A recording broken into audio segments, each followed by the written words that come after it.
Hello student, welcome to Sameer sir MCQ YouTube platform पर। आज का हम लोग का सेशन है 12th जैक और बिहार बोर्ड का इकोनॉमिक्स, जिसमें हम लोग बात करेंगे most important objective question economics का। इसमें 30 प्रश्न का सेट है, जिसमें अति महत्वपूर्ण अर्थशास्त्र बहुविकल्पीय प्रश्न उत्तर का चर्चा करेंगे। ये हमारा पार्ट 1 है। अगर आप इसी तरह से आए हुए पार्ट 1, 2, 3, 4 को अगर रिवाइज करके जाते हैं तो बहुत अच्छा स्कोर कर पाएंगे आप ऑब्जेक्टिव के लिए। इकोनॉमिक्स पहला सवाल है, किस साधन के कीमत को ब्याज कहा जाता है। बहुत सिंपल सा सवाल है, किस साधन के कीमत को ब्याज कहा जाता है। श्रम, पूंजी, भूमि या साहस।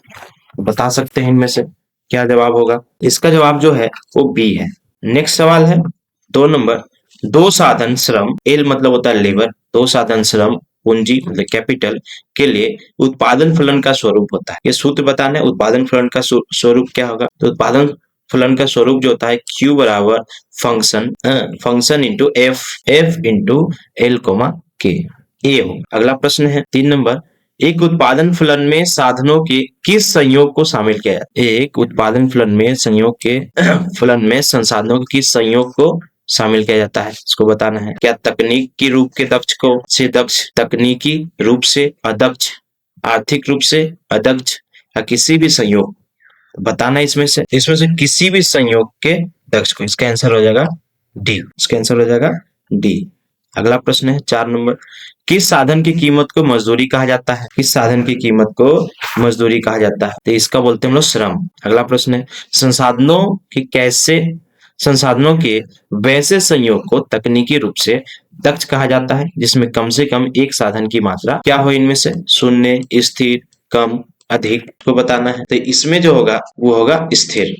संसाधन की तकनीक जो होगा कम से कम क्या होगा, साधन की मात्रा स्थिर होना चाहिए। अगला प्रश्न है, वस्तुओं की आपूर्ति मुख्य रूप से निर्भर करती है। तो किसी भी आर्थिक व्यवस्था में वस्तु की जो आपूर्ति है, सप्लाई वो किस पर निर्भर करती है। तो वो जो निर्भर करेगी क्या, क्रेता की आय पर, अनिश्चित आवश्यकताओं पर, उत्पादन की लागतों पर, या इनमें से कोई नहीं। तो जो है आपूर्ति उत्पादन की लागत पर निर्भर करती है। अगला प्रश्न है, एक मुश्त कर लगाने से किसी वस्तु की आपूर्ति पर क्या प्रभाव पड़ेगा या क्या प्रभाव होता है। पूर्ति में वृद्धि होगी, पूर्ति कम हो जाती है, पूर्ति शून्य हो जाती है, आपूर्ति अपरिवर्तित बताना है। इनमें से तो इनमें होगा पूर्ति कम हो जाएगी। एक मुश्त कर लगाने से पूर्ति कम हो जाएगी। अगला प्रश्न है, वस्तु की आपूर्ति के निर्धारक घटक कौन से हैं। इनमें से वस्तु की कीमत, संबंधित वस्तुओं की कीमत, उत्पादन साधनों की कीमत, उपयुक्त सभी बताना है। तो वस्तु की आपूर्ति के निर्धारक है, वस्तु की आपूर्ति के निर्धारक मतलब किस पे वस्तु आपूर्ति निर्धारित होता है। आपूर्ति बोले तो सप्लाई, ये होता है उपयुक्त सभी में। ठीक है, वस्तु की कीमत, संबंधित वस्तु, उत्पादन साधन की, इसका आंसर हो जाएगा डी। अगला प्रश्न है, कौन सी फर्म कीमत ग्रहण करने वाली होती है, इसमें बताना है। पूर्णतः प्रतियोगी फर्म, एकाधिकारी फर्म, एकाधिकारात्मक फर्म, इनमें से कोई नहीं बताना है।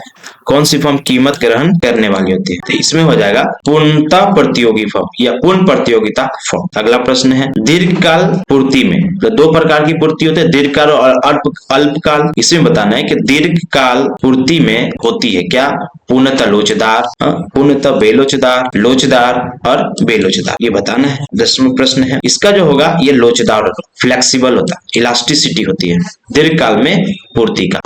अगला प्रश्न है, दीर्घकाल में एक पूर्ण प्रतियोगी फर्म को किस प्रकार का लाभ प्राप्त होता है। किस प्रकार का लाभ प्राप्त होता है, क्या ऋणात्मक, असामान्य, सामान्य या हानि होती है बताना है। तो इसमें जो होती है फर्म किस प्रकार का लाभ प्राप्त करता है, इसमें सामान्य लाभ। अगला प्रश्न है, एक पूर्ण प्रतियोगिता बाजार में कीमत स्वीकारक कौन होता है। कीमत को कौन एक्सेप्ट करता है, कीमत को कौन एक्सेप्ट करता है, स्वीकारक कौन होता है।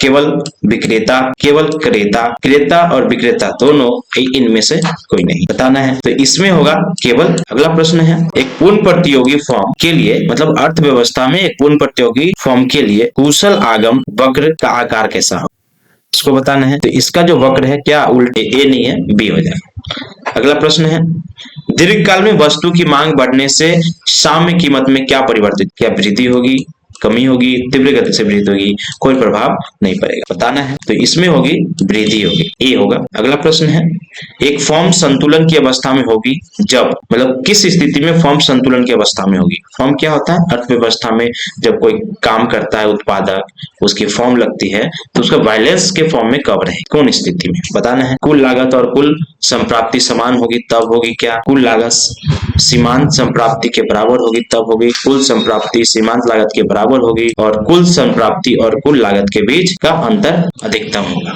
किस स्थिति में होगा बताना है तो इसमें होगा डी नंबर, कुल संप्राप्ति और कुल लागत के बीच का अंतर अधिकतम होना चाहिए। अगला प्रश्न है, किसी वस्तु की प्रति इकाई बिक्री से एक उत्पादक को प्राप्त राशि क्या कहलाती है? किसी वस्तु की प्रति इकाई मतलब एक एक इकाई जब बिकेगा तो उत्पादक को जो प्राप्त राशि होगा उसको क्या कहेंगे हम लोग? तो इसका जो होगा औसत इसका क्या कहेंगे हम लोग? औसत। अगला प्रश्न है, पूर्ण प्रतियोगी बाजार में फर्मों की संख्या होती है। तो पूर्ण प्रतियोगी बाजार में जहां पे भी पूर्ण प्रकार की पूर्ण रूप से प्रतियोगिता वाला बाजार होगा उसमें अत्यधिक, इसमें क्या बोलेंगे? अत्यधिक फर्म की संख्या। फर्म अत्यधिक होगा तभी तो पूर्ण प्रतियोगिता का स्थिति बनेगी। अगला है आगे, फर्म के संतुलन की मूल शर्त क्या है? तो फर्म के संतुलन की मूल शर्त बताना है। Marginal return, average return, total return इसका होता है। इसका एवरेज रिटर्न, टोटल रिटर्न और इसको मार्जिनल रिटर्न होता है। ठीक है, इसको मार्जिनल कॉस्ट बोलते हैं, एमसी। इसमें बताना है कि किस स्थिति में हो। फॉर्मूला है, याद करने का है, ये ध्यान रखने से हो जाएगा। तो इसका जो है ये मार्जिनल कॉस्ट और मार्जिनल रिटर्न दोनों बराबर होगा, डी होगा इसका। अगला 19 नंबर, बाजार की निम्न में कौन सी विशेषताएं हैं? बताना है। मार्केट की जो विशेषताएं होती है इसके बारे में बताना है। एक क्षेत्र है, क्रेता और विक्रेता की एक स्थिति है, वस्तु का एक मूल्य है, उपयुक्त सभी। इनमें से क्या होगा बताना है, क्या होगा इनमें से? तो इसका जो जवाब होगा वो डी है, उपयुक्त सभी। ये मार्केट की विशेषता है, डी है। अगला प्रश्न है, किस बाजार में समान मूल्य यूनिफॉर्म प्राइस पाया जाता है? पूर्ण प्रतियोगी, एकाधिकार, अपूर्ण प्रतियोगिता, एकाधिकार। बताना है किस बाजार में सभी वस्तुओं का समान कीमत रहता है।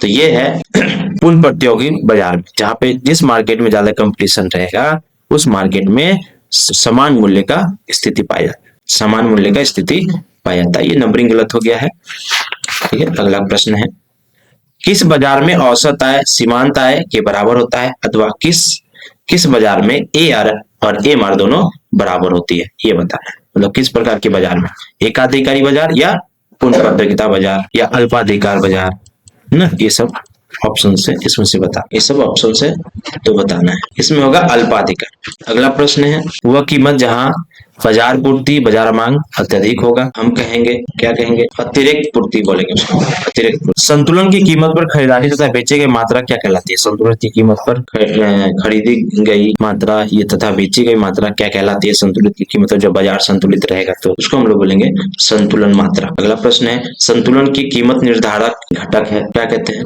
तो इसको बोलते हैं हम लोग वस्तु की पूर्ति, वस्तु की ए और बी दोनों, इसलिए इसका आंसर हो जाएगा सी। अगला प्रश्न है, निम्न में किस बाजार में विभेदीकृत वस्तुओं का उत्पादन होता है?